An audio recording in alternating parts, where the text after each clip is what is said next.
வந்து கொஞ்ச நாள் 2-3 நாள் ஷூட்டிங்ல பேசிட்டு இருக்கும்போது நான் தமிழ் பேச ஆரம்பிச்சோன்னே தமிழ் பேசுறேன், ஓகே. அப்புறம் கொஞ்ச நாள் டைரக்டர் சாரே சொன்னாரு, இந்த படம் முடியும் போது ஒண்ணு நான் தமிழ் மறந்துடுவேன், இல்ல நான் நல்லா மலையாளம் பேசுவேன் அப்படின்னு சொன்னது அந்த ஞாபகம் எனக்கு இருக்கு.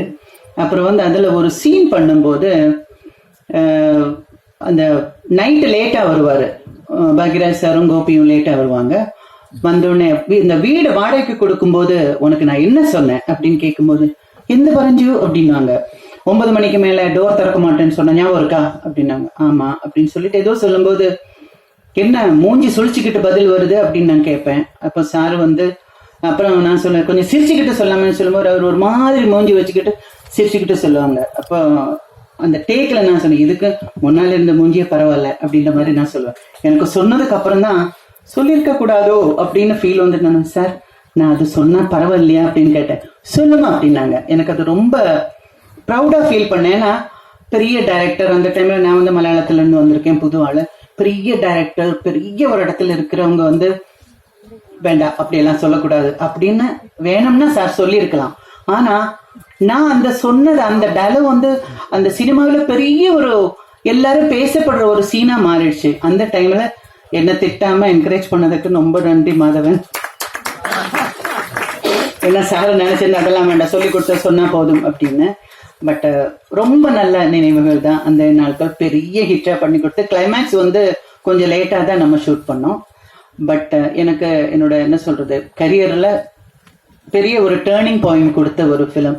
இப்பவும் எங்கேயாவது போகும்போது கூட அந்த நாட்களை பத்தி தான் நிறைய பேசுறாங்களே தவிர, அதாவது வசந்தின்ற பேரு இன்னும் ஆளுங்க மனசுல இருக்கிறது only because of our great director Bhagyaraj. அங்க உட்காந்துட்டு எதுக்கு கால் வலிக்க போகுதுன்னு அப்புறம் நான் நினைச்சேன்.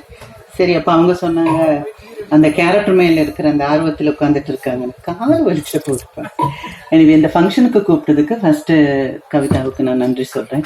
பத்திரிகையாளர்கள் நிறைய பேர் எனக்கு ஃப்ரெண்ட்ஸுங்க இருக்காங்க. நிறைய பேர் எத்தனையோ வருஷமா பார்த்துக்கிட்டு இருக்கிறாங்களே எல்லாம் இங்க பார்க்கும்போது ரொம்ப சந்தோஷமா இருக்கு. கொஞ்சம் ஃபீல் பண்ண வைக்கிற அளவுக்கு எழுதுறவங்க இருந்தாலும் எனக்கு பிடிச்ச நிறைய பேர் இங்க இருக்கிறாங்க. அதுல ஒருத்தங்க கவிதா, அதுலயும் பீயிங் எ லேடி, அவங்க வந்து சொல்லும்போது ரொம்ப பெருமையா இருந்துச்சு. ஃபர்ஸ்ட் ப்ரொடியூசர் அப்படின்னு சொல்லும்போது என்னை பொறுத்த வரைக்கும் இது ஒரு சின்ன படமா எனக்கு தெரியல. அதாவது பெரிய படத்துல செலவு பண்ண வேண்டிய காசை கம்மி பண்ணி நம்மளால முடிஞ்ச அளவுக்கு பண்ணி இந்த படத்தை பெருசா மாத்துறோம். So it's not a small film, it's a big thing.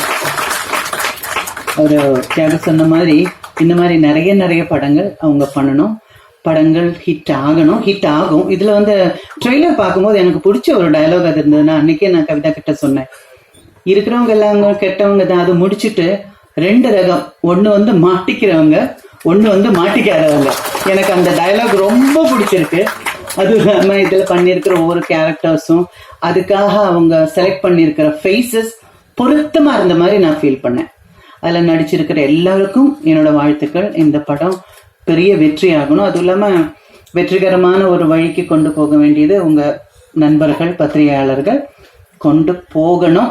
அது நம்ம டியூட்டி மாதிரி நம்ம நினைச்சிட்டு இந்த ஃபங்க்ஷனுக்கு என்ன கூப்பிட்டதுக்கு மறுபடியும் நன்றி சொல்லிக்கிட்டு 100ஆவது நாள் ஃபங்க்ஷனுக்கு மறுபடியும் பார்ப்போம். இந்த வீடியோ உங்களுக்கு பிடிச்சிருந்தா லைக் பண்ணுங்க, ஷேர் பண்ணுங்க, கமெண்ட் பண்ணுங்க, சப்ஸ்கிரைப் பண்ணுங்க, மறக்காம பெல் ஐக்கானை கிளிக் பண்ணுங்க.